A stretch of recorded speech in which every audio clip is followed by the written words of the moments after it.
भारत के रक्षा मंत्री राजनाथ सिंह का कहना है कि रफाल विमानों का भारतीय वायुसेना में शामिल होना पूरी दुनिया के लिए कड़ा संदेश है और खासकर उनके लिए जो भारत की संप्रभुता को चुनौती देते हैं। भारत के रक्षा मंत्री की ओर से आए इस कड़े बयान के बाद टीवी चैनलों और सोशल मीडिया पर एक बार फिर रफाल विमान की खासियतों और मारक क्षमता की तुलना दुनिया के दूसरे लड़ाकू विमानों से की जाने लगी। इन विमानों को ऐसे समय में भारतीय वायुसेना में शामिल किया गया है जब भारत और चीन के बीच सीमा विवाद अपने चरम पर है। ऐसे में लोग ये जानना चाह रहे हैं कि क्या भारत का बेहतरीन लड़ाकू विमान रफाल चीन के चेंगडू J-20 लड़ाकू विमान को मात दे पाएगा। चीन दावा करता है कि उसका लड़ाकू विमान J-20 जैसा विमान सिर्फ अमेरिका के पास है। रफाल एक ऐसा लड़ाकू विमान है जो अपनी खूबियों से ज्यादा अपने बेहतरीन प्रदर्शन की वजह से दुनिया भर में पसंद किया जाता है। तकनीकी पहलुओं की बात करें तो रफाल परमाणु मिसाइल डिलीवर करने में सक्षम है। ये दुनिया के सबसे शानदार और बेहतरीन हथियारों को इस्तेमाल करने की क्षमता रखता है।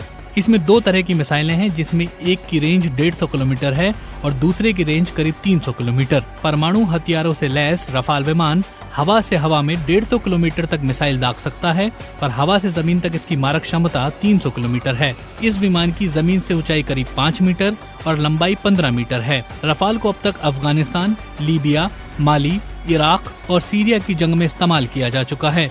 इन जंगों में इस विमान ने अपनी काबिलियत का लोहा मनवाया है, लेकिन चेंगडू J-20 के साथ ऐसा नहीं है। चेंगडू J-20 ने अब तक दुनिया के सामने अपनी काबिलियत का नमूना पेश नहीं किया है। रक्षा मामलों के जानकार राहुल बेदी कहते हैं, चेंगडू की काबिलियत अब तक दुनिया के सामने जाहिर नहीं हुई है। इसका पहला टेस्ट हुआ था साल 2011 में और सर्विस में ये आया सितंबर-अक्टूबर 2017 में और इसका पहला कॉम्बैट यूनियन 2018 में बना। ऐसे में इसकी तकनीकी क्षमताएं अभी तक दुनिया के सामने नहीं आई हैं, लेकिन रफाल की काबिलियत को अफगानिस्तान में इस्तेमाल करके देखा जा चुका है। ऐसे में उसमें तकनीक स्तर पर पारदर्शिता ज्यादा दिखती है। इन दोनों विमानों में एक बारीक अंतर ये भी है कि रफाल 4.5 यानी 4.5 जनरेशन का है, लेकिन J-20 कथित रूप से 5वीं जनरेशन का फाइटर प्लेन है। राहुल बेदी कहते हैं कि भारत का रफाल 4.5 जनरेशन का लड़ाकू विमान है, जबकि माइटी ड्रैगन के नाम से मशहूर चेंगडू J-20 को लेकर चीनी सरकार का बयान माने तो ये 5वीं जनरेशन का फाइटर प्लेन है और इस समय दुनिया में सिर्फ 3 एयरक्राफ्ट 5वीं जनरेशन के हैं। एक J-20 है और बाकी 2 अमेरिका के पास है, जिनका नाम है F-22 और F-35। ये दोनों विमान लगभग एक जैसे हैं। रफाल की खासियत उसका मिसाइल सिस्टम है। एक मीटियोर मिसाइल है जो कि हवा से हवा में 150 किलोमीटर की दूरी पर और दूसरे विमान पर हमला कर सकती है। इसमें एक और लॉन्ग रेंज मिसाइल स्कैल्प है जिसकी रेंज 550 से 600 किलोमीटर है। इसके साथ ही एक शॉर्ट रेंज मिसाइल भी है जिसकी रेंज 20 से 30 किलोमीटर है।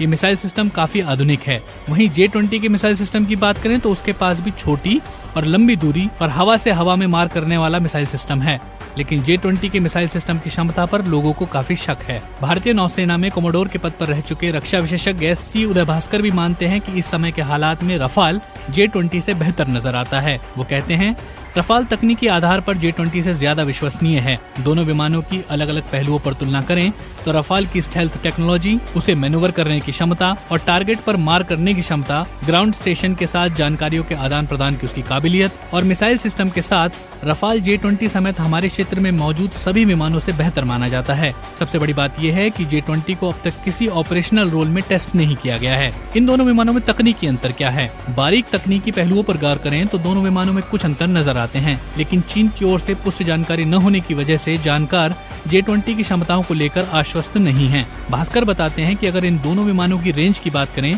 तो J-20 की रेंज का अब तक खुलासा नहीं किया गया है। रफाल का 3700 किलोमीटर का रेंज है। दोनों विमानों की स्पीड में भी बारीक अंतर है। J-20 के बारे में कहा जाता है कि वो 2200 किलोमीटर की रेंज तक पहुंच सकता है। वहीं रफाल की स्पीड में जो हमें लिखित रूप से जानकारी दी गई है वो करीब 2130 किलोमीटर प्रति घंटा है। परंतु रफाल का आकार J-20 से छोटा है और ये हल्का है। उदाहरण के लिए J-20 का भार 19 टन के आसपास है, वहीं रफाल लगभग 10 टन का है। इसके अलावा एयरक्राफ्ट में जो सबसे खास चीज होती है उसे कहते हैं एक्टिवली इलेक्ट्रॉनिक स्कैन एरे। सुनते हैं कि अब तक J-20 के पास ऐसा अत्याधुनिक राडार नहीं पहुंचा है। रफाल के वायुसेना में शामिल होने के बाद से टीवी चैनल और सोशल मीडिया में दावा किया जा रहा है कि रफाल आने से अब चीन डर जाएगा, लेकिन दोनों ही जानकार इस बात से असहमत नजर आते हैं। राहुल बेदी और उदय भास्कर दोनों ने अपने अपने अंदाज में कहा कि रफाल विमानों का आना एक नियमित प्रक्रिया का हिस्सा है और इससे चीन के डरने और लद्दाख पर जारी सीमा विवाद पर तत्काल असर पड़ने की बात बेमानी है।